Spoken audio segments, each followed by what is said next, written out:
గద్వాల జిల్లా మహబూబ్ నగర్ పార్లమెంటు సభ్యులు డి కిరణ్ నివాసం ఏర్పాటు చేసిన విలేకరుల సమావేశంలో ఆమె మాట్లాడారు. రాబోయే మున్సిపాలిటీ ఎన్నికలు మహబూబ్ నగర్ గద్వాల మున్సిపాలిటీ ఎన్నికల్లో బీజేపీ అభ్యర్థులను అధిక మెజారిటీతో గెలిపించాలని కోరారు. నేనే మంత్రిగా ఉన్నప్పుడు చేసిన అభివృద్ధి తప్ప గద్వాల అభివృద్ధి చేసింది లేదని ఆమె అన్నారు. 3,000 మంది పేదలకు ఇండ్ల పట్టాలు ఇస్తే వాటిని లాక్కున్న ఘనత ఎమ్మెల్యే కృష్ణమోహన్ రెడ్డికి దక్కిందని ఆమె అన్నారు. ప్రస్తుతం ఎమ్మెల్యే బండ్ల కృష్ణమోహన్ రెడ్డి ఏ పార్టీలో ఉన్నాడో చెప్పుకోలేని పరిస్థితుల్లో ఉన్నాడు.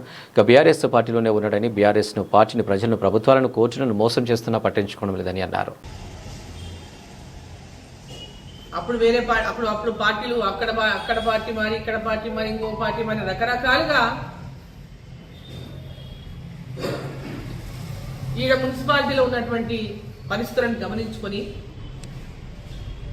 పేద ప్రజలు ఎవరైతే గద్వాల పట్టణంలో ఇళ్ల స్థలాల కోసం ప్రముఖంగా గద్వాల పట్టణంలో పేదవాళ్ళ యొక్క ఇండ్లు లేనటువంటి వాళ్ళు, ఒకటే ఇంట్లో 4 కుటుంబాలు, 5 కుటుంబాలు, 3 కుటుంబాలు జీవిస్తున్నటువంటి వాళ్ళు, ఆనాడు మీ ఎమ్మెల్యేగా ఈ ప్రాంతంలో 3,500 మందికి పిల్లిగుండలో నేను ప్లాట్ ఇచ్చిన.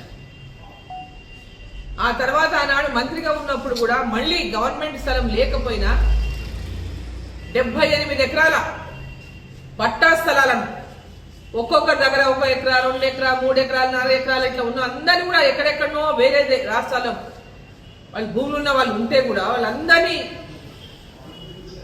మరి భరత్ సింహారెడ్డి గారు వారి అందరినీ కూడా ఎక్కడెక్కడ ఎవరెవరు ఉన్నారో ఎంక్వైరీ చేసి వాళ్ళందరితో మాట్లాడి పిలిపించుకొని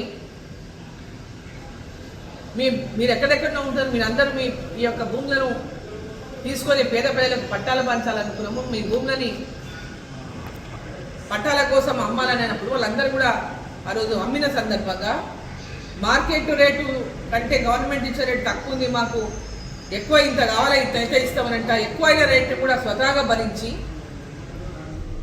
ఆ 78 ఎకరాలు ఆ రోజు మేము అక్వైర్ చేసినాం ఇళ్ల స్థలాల కోసం.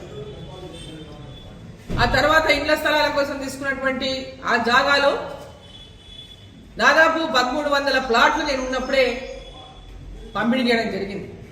మిగిలిన ప్రాంతాన్ని లేఅవుట్ కాలేదు, లేఅవుట్ అయినాక మళ్ళీ సర్వే చేసి దరఖాస్తుల్ని మిగిలిన ఎవరికి రాలేదు వాళ్ళకి అంత కూడా ఇవ్వాలని ఆ రోజు మిగిలిన స్థలం అంటనే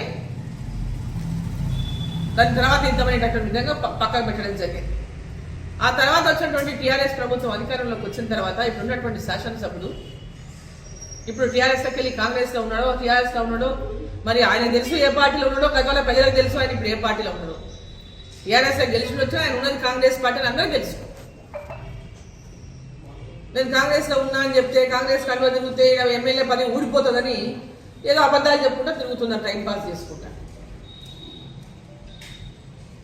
టీఆర్ఎస్ పార్టీ వాళ్ళైతే టీఆర్ఎస్ పార్టీలో పోయి తిరగాలి, అలా తిరుగుతలేడు. టీఆర్ఎస్ పార్టీకి ఓటు ఏమని అడగాలి, అడుగుతలేడు. అంటే కాంగ్రెస్ పార్టీలో ఉన్నట్టే కదా. కానీ ఈరోజు సుప్రీంకోర్టు పెద్ద ఎత్తున ఇట్లా పార్టీ మారిన వాళ్ళపైన చర్యలు తీసుకున్నటువంటి భయంతోన ఇంకా ప్రజలను మోసం చేస్తున్నారు, ప్రభుత్వాలు కోర్టులను మోసం చేస్తున్నాయి.